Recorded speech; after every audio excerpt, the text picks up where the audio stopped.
Live from the world's capital markets, here are the financial headlines, brought to you by Legion Academy.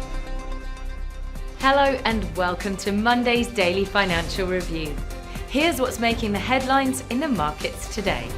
President Joe Biden said that the United States and other Group of 7 leading economies will ban imports of gold from Russia, the latest in a series of sanctions that the Club of Democracies hopes will further isolate Russia economically over its invasion of Ukraine. Leaders of the Group of 7 democracies are having very constructive discussions on a possible cap on Russian oil imports, a German government official said, shortly before the start of the annual 3-day G7 summit.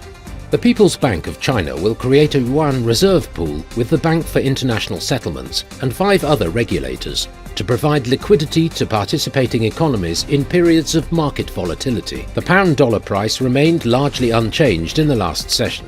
The MACD is giving a positive signal. The Bitcoin-dollar pair dove 1.4% in the last session. The ROC is giving a positive signal.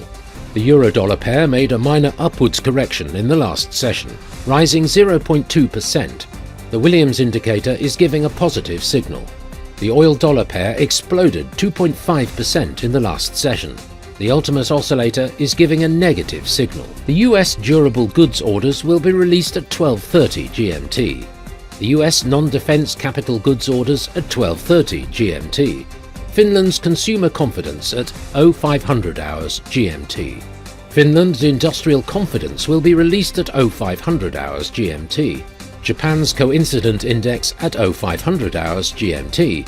Japan's leading economic index at 0500 hours GMT. We hope that you've enjoyed Monday's Financial Review. On behalf of all of us here, we wish you a productive trading day. Be sure to join us tomorrow morning for the latest news and events from the financial markets.